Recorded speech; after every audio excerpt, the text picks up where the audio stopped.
be grateful for what you have on your way to having more. I'm all about that. But if you're not enjoying the journey, you're not going to enjoy the destination. And ultimately, success without fulfillment, meaning making money without being fulfilled, I mean, that's the biggest tragedy I can think of.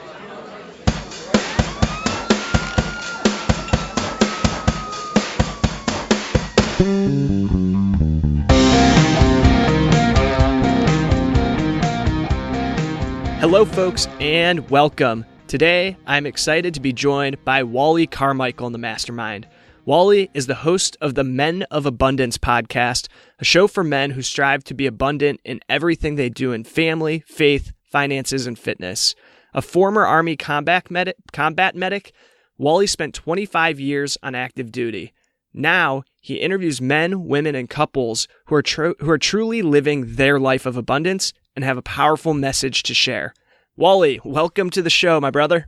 Brad, I'm super excited to be here, man.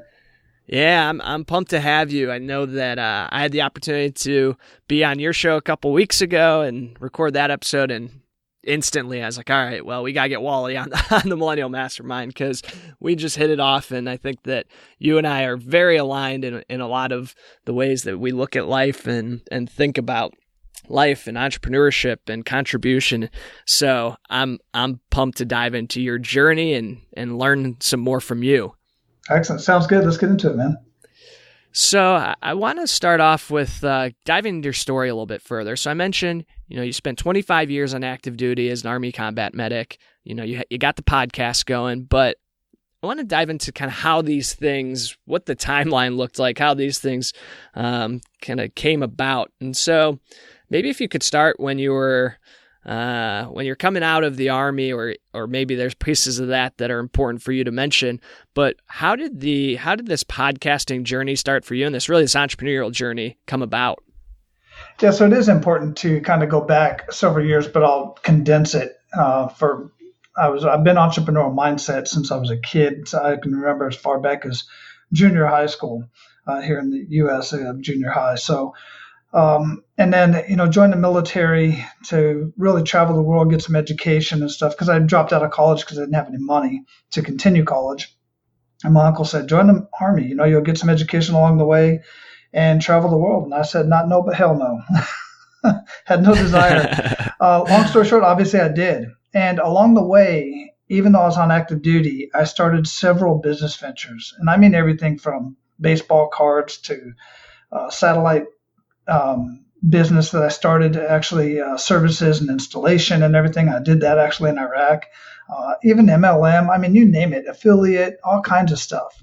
And I still got some residual coming in from some of that. Matter of fact, I got a check just yesterday from stuff that I'd done years prior. So that always feels good. It does feel great, man. It's just amazing. I go, oh, that's cool. Check that out. So deposit that real quick. I love these new deposit. You can just do it right from your home. Anyhow, so, as I retired, I retired in Hawaii, and I stayed there for about 3 years after retirement. And I was literally living on the beach. And there I am sitting in a gazebo Saturday morning, living on the beach. And my son is in the water, about 6 years old at the time. And my wife and my other son is still home, was back in the house behind me asleep. And I'm listening to a podcast. I'm probably listening to Pat Flynn, Smart Passive Income or something of that nature, trying to figure out how to earn more money and live this amazing life that I had in my head, And my son, he's in the water and he says, Dad, come and play, and I kind of motioned to my headset, and, he knew that meant I'm listening to something right now, leave me alone.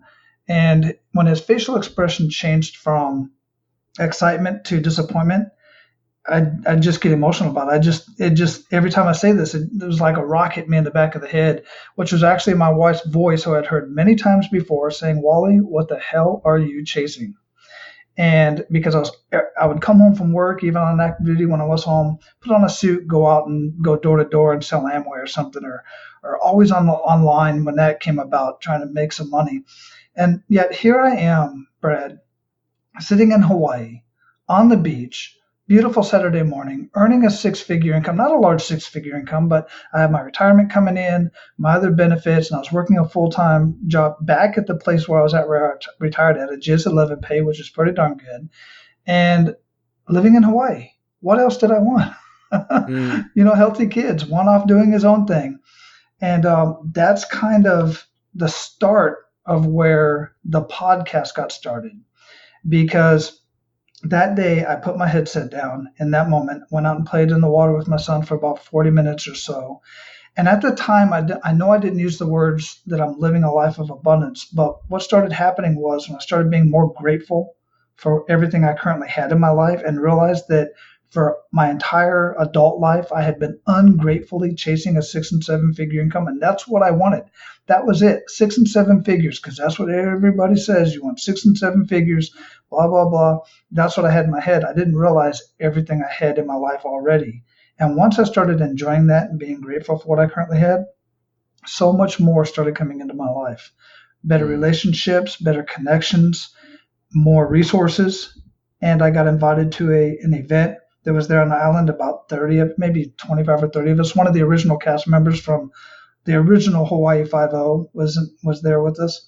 And the speaker says, if you were to write a book, what would it be about? What would you name it? Worked through some stuff and came up with Living Your Life of Abundance. And that's where the podcast really came from, because as I was writing the book, I realized it was a biography and I didn't want it to be about me. I knew there were other men living a life of abundance and somehow paying it forward in the community. So I decided to build a podcast, to build an audience, to have conversations with other people like yourself who are in fact living a life of abundance in their own right and somehow paying it forward to the community. And everybody has a kick in the gut moment. So that's one of the key questions I ask as well.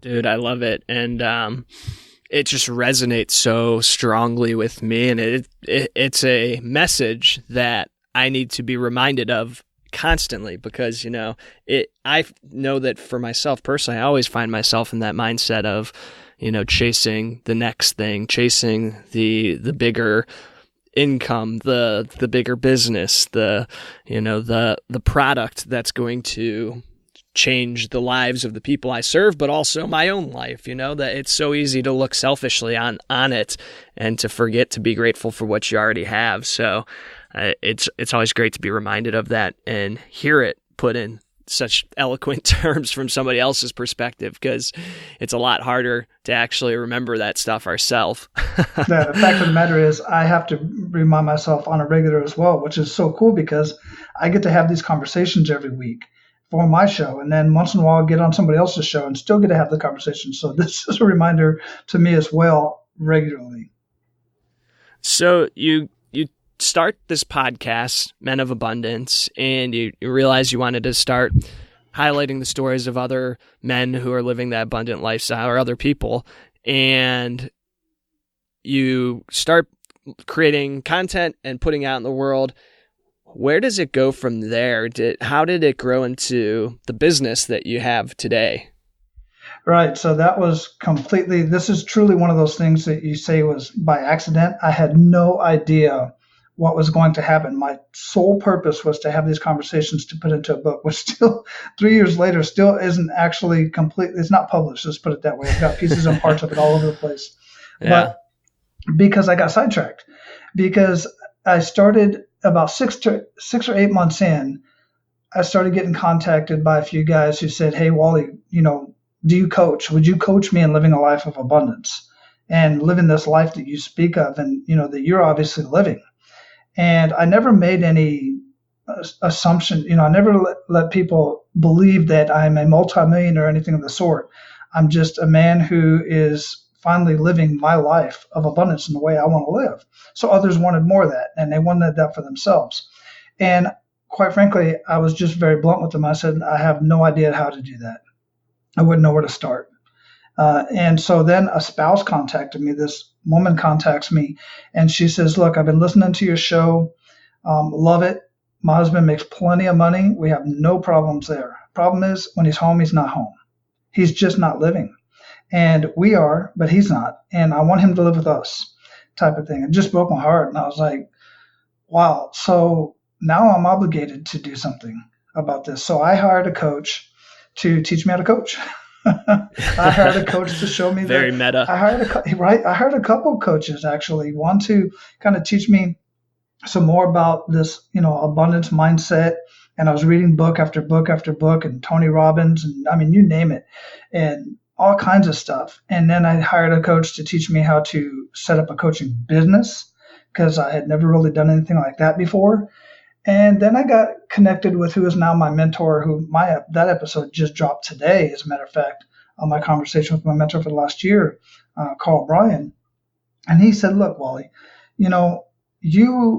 I get it. You want to, you have a big heart, and you want to do these things for these guys and show them how to live this life of abundance, get out of their own darn way and live their life.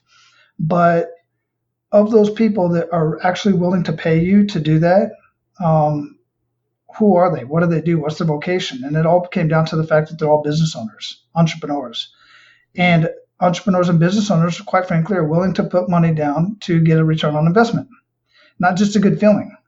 Not just, hey, I'm now spending time with my family and friends. And quite frankly, it just seemed, I know people do that, and nothing against it at all. And thank you for that, for those of you who are out there who are doing that. It just didn't feel right to me for whatever reason.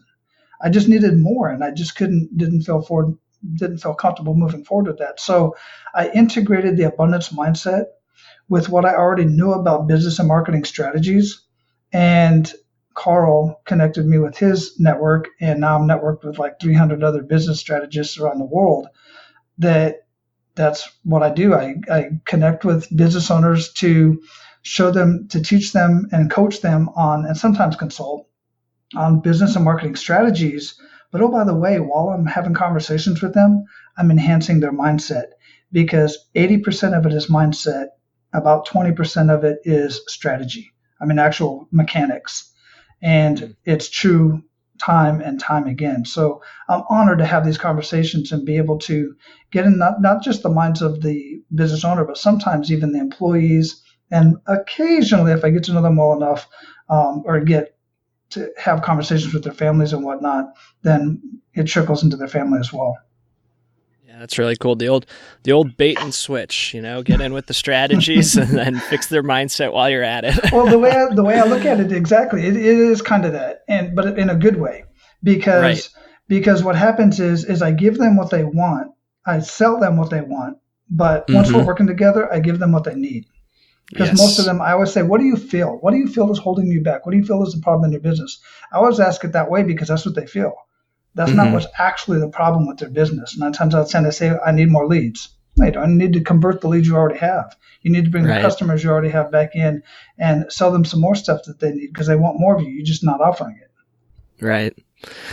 So one thing I love about your story too is that you launched the podcast not with the intention of getting into this business of coaching and creating a life out of it or a business out of it. And I think that's why you've had the success you had, because people reach out to me all the time about being interested in launching a podcast and using that to really launch their entrepreneurial journey. And I'm super passionate about that path, about going down that route of using content creation to build an audience and eventually launch a business through that. But where I see people get hung up, or where I see them fail, is where their intention is to create the business and make money for themselves and not serve their audience and truly be coming from a place of service. And, when you're not super passionate about what it is that you're talking about, because it is hard work, the wheels tend to fall off. So I could see why you coming from a place of wanting to bring value to other people then led to people reaching out to you with an interest in you, having you coach them. Like, it makes perfect sense. Right. So 2 things about that. One, for much of my adult life, 10 years ago, 5-10 years ago even, my sole purpose in starting a business and starting, regardless of what I was doing, was simply to make money. Therefore, I made a little bit, but it never went, it didn't go where I wanted it to go. And the fact of the matter is when your focus is money alone, then yeah, you might get a little bit, but it's going to taper off and you might even end up losing it. But then, even then, the biggest thing about the whole bit is fulfillment. it's not the money that you truly want. When I ask somebody what they want in life, it's $1 million. Well, why? Well, because that way I can, not work anymore. I can just work for myself. Okay, why? And it all breaks down to, you can ask these questions 20 times, and it all breaks down to, they just want to spend more time with their family and enjoy life. And they want to be fulfilled. They want to add value to their community. They want to spend more time in the church. You can do that right now today. You don't need $1 million to do that. Now, don't get me wrong. I enjoy making money. I love the whole process of adding value to somebody's life, somebody's business, preventing a divorce, preventing a suicide over business stress and stuff like that. I love doing all of that. But when it all comes, and you can be grateful for what you have on your way to having more. I'm all about that. But if you're not enjoying the journey, you're not going to enjoy the destination. And ultimately, success without fulfillment, meaning making money without being fulfilled, I mean, that's the biggest tragedy I can think of. Yeah, you're absolutely right. And it's hard for us even to get to that understanding within ourselves without having another person like a coach come in and ask those questions and really dive into the 20 layers of why to realize, yes, it's that fulfillment piece that I can do something that, every day I feel like I'm really contributing and I'm really proud of what I'm working on. So that's a really interesting insight that you pulled out of there. Yeah, it's especially hard when you're spending all your time on Instagram and Facebook and seeing what everybody else is putting on there, because they're not showing necessarily the fulfillment that they have in their life, but the stuff. And you use that as a gauge. So you do need a coach, you need a mentor, you need a coach, you need a mastermind, guys. You need to just continue listening to this podcast, to this show, and get in a mastermind around men who are really making things happen in their lives and in their community. Yeah, no, I couldn't agree more. And so often whenever I've been involved in, whether it's either the mastermind that I've hosted or other groups where you can just get around people who are facing similar issues or who have been there on the coaching side and can coach you through it, they just look at it through that different lens that you can't really get on your own. And they can point out things that are so obvious once somebody calls them out, and sometimes painfully obvious, where you're literally here and you're like, no, oh shit, yeah, you're right. But it's just that those different lenses that people are looking in and the different angles that people can see your life from that can really help you have those insights. One thing I want to come back to is launching the podcast, and I mentioned that a lot of folks who listen to this show and that I'm surrounded by either have podcasts or interested in launching them for a variety of reasons. But one is to, create a brand and to have that become a business that helps them live that fulfilled life. And one thing you mentioned earlier before we hit record that I wanted to talk about a little bit was the difference between when to launch a podcast and when to get on other people's podcasts. And so could you talk about that a little bit? I'm interested in hearing your thoughts on that perspective. Yeah, let's go back before podcasts a little bit, and everybody had the great idea to start a blog, and then they're going to blog every day, and or then it goes, well, I don't have time for that. I'll do it every week, and then it breaks down to every month, and after a while, maybe 2 or 3 months in, they're like, this is too much damn work. Well, if you think blogging is work, podcasting is just multiplied. Absolutely multiplied, because regardless of what kind of podcast you have, but it's specifically if it's an interview type show, and I have both. I have an interview show and I have a just basically me show, but occasionally I do interview my clients. But it's a lot of work, guys, and you got to really you have to really, really be passionate about what it is that you want to put out. Any kind of content. It doesn't matter if it's a blog, YouTube, podcast, email list. You just have to be consistent. And if you're not willing to actually be consistent and put in the work, then what I would suggest you do is get interviewed on other people's shows, or get interviewed for and share your information with other, with blogs or YouTube channels or something of that nature. Because, the reach can actually be greater if you get on somebody else's show, if you have a very compelling story. And then here's the trick though. And I want to share this with you, Brad, because this is top of mind right now, because I'm working with a couple of different agencies who send me guests. And what I've found is, this is a strategic part of what I do, is some of the guests that come onto my show, or most of the guests, quite frankly, come onto my show, they're selling something. They have a message to share, and they're trying to sell a book or a course or something of that nature, and which is cool. That's excellent. The problem is they're not really getting a return on investment when they're using these various agencies. And the reason why is because of their marketing system. The message that they have on the show is not congruent with where they're sending the message, the listeners to. For instance, their website is not converting. Few people will go there, and then when they go there, few people will convert. So I know I'm kind of getting off on a tangent here, which is common for me. If I'm not, no, if you don't bring me back in. This is very interesting, so I'm going to let you keep going. Yeah, this is a very serious, this really just drives me crazy, because especially for the folks who are paying $400 an episode for an agency to get them onto a podcast. And I assure you, I get bunches. Most of I wouldn't say most, quite a few of the folks that come onto my show come from 3 to 4 different agencies. And they're not getting a return on investment. I'll talk to them months down the road, and they're like, no, I'm not working with that agency anymore because I just wasn't getting a return on my investment. Now, the podcast agency, the host, or the what do you call it? I guess the agency, what you call them, they're doing their job. They're getting the guest onto various podcasts. And then, but it's up to the guest to take it from there, right? So what I'm doing is I'm trying to work with certain podcast agencies, booking agencies, that's what I was looking for, so that I can help their clients set up their message and connect that with their website or wherever they're sending their listeners to, which I don't suggest they send them to their website to begin with, because they're just not getting a return on investment, meaning monetary. They're getting their message out there, they're getting heard all over the place, but they're not getting paid for it. Does that make sense? It does.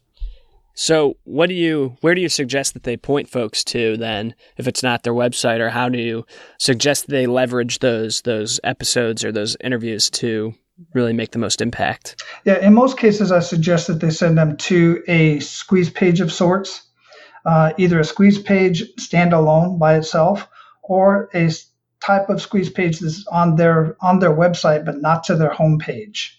So you'll see, for instance, what I do is, because I'm going to provide you with a link to, if guests want to go get more of me and get my book for free download and some other stuff, some of my ebooks, then I'm going to give you a link that's personalized directly for your listeners that go there. And I don't know that everybody needs to do exactly that, but they need to do something closer to that, because when most websites don't sell. I have a conversion equation evaluator that I use here, a one-pager that I evaluate people's marketing with, and usually it's just their website, and their website's not converting. It's not getting them any paid clients. So the short answer is to a squeeze page or someplace on their website that is specific for that audience, rather than just say, yeah, just go to menofabundance.com, because they go there and get lost. They go there and they're like, well, okay, I kind of remember the conversation, but what I'm seeing here on the website doesn't remind me of anything of that. And what are they selling, and what exactly do they do? And they're gone. 3 to 5 seconds, they're gone. They're never coming back. So if you send them to some place like a squeeze page where they can download some information, get more information, that's what everybody's looking for, is information. Just send them someplace to download some information, not to buy your product or course or book right off the bat. Mm-hmm. Yep, that makes a lot of sense, and I like that approach. Wally, one question that I kind of want to dive into here is something that you referenced earlier, that you like to ask guests about, their kick in the butt moment or something that happened to them that really changed everything for them. And you mentioned when you had that eye-opening moment and that aha moment when you were on the beach. But I also wanted to fast forward a little bit to once you had launched this podcast, once you started working with some clients, and really this entrepreneurial journey and this business that you're working in today. had gotten some legs under it, but I know that none of those journeys are complete without some challenges and failures. So I was hoping you might be able to share a time when things just didn't go according to plan, when they weren't going the right direction, and what you learned from that experience and what the outcome ended up being. Yeah, so this thanks for asking that question, by the way. One of the things along that journey is, as I said, I was retired and living in Hawaii and still had working for the Department of Defense, because in Hawaii, I could not live just off of what residual income I had built over the years, my military retirement, and my other benefits, which, by the way, is more than most people's income just for me to wake up in the morning, because Hawaii is much more expensive. So I continued to work there. And the house that we sold our house because we were planning on leaving at one point, but then just decided to stay because I got the job. That's what kept me there. And we're paying, I think it was $3,400, $3,400 a month for a beach house that we were living in there in Hawaii. And then they wanted to raise our rent another $400. And I said, babe, you know what?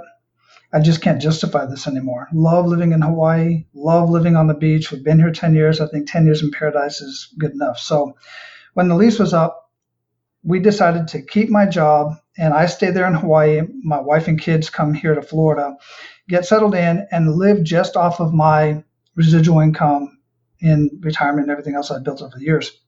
And what I was still kind of building up at the time, having just gotten the podcast started and stuff like that, hadn't even started this coaching business yet. That hadn't even come in the picture yet, which would have been real great, quite frankly.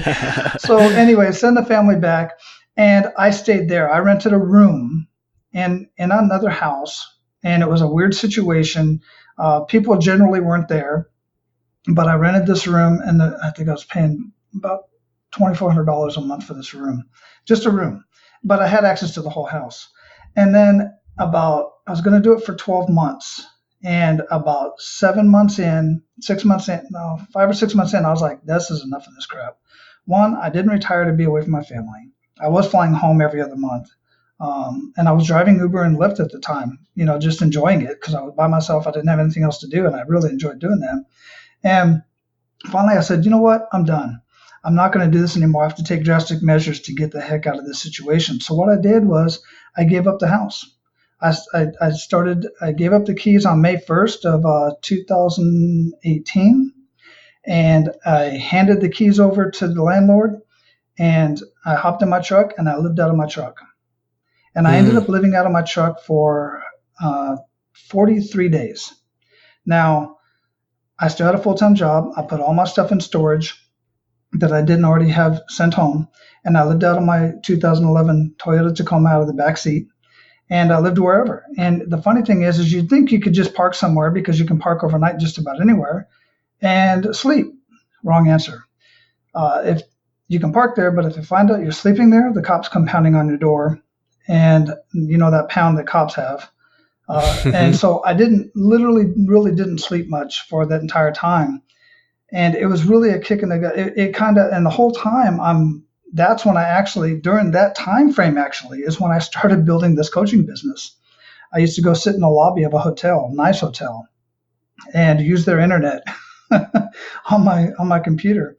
And I got pictures of this. I kind of documented it some along the way just because, and who knows, I might put it in my book or make some documentary out of it. But it was a kick in the gut moment because it took me back. Like, I retired, I got out of the military, and I gave up the opportunity to take a job in Dubai, making very good money, because I didn't want to, it was just for the money. I would have still been away from my family. And so I retired so I could spend more time with my family. And here I am by choice, not living with my family, so that I can make more money and see if I can live on my income, my family can live on my income here in Hawaii, and not really building anything else. That's why I started building that coaching business. So, it was an experience, to say the least. And I definitely know why homeless people look so beat up, because they just don't sleep, amongst other things, of course. And I found out, I talked to a lot of homeless people on the street when I was out there, and some of them are there by choice. They have full-time jobs.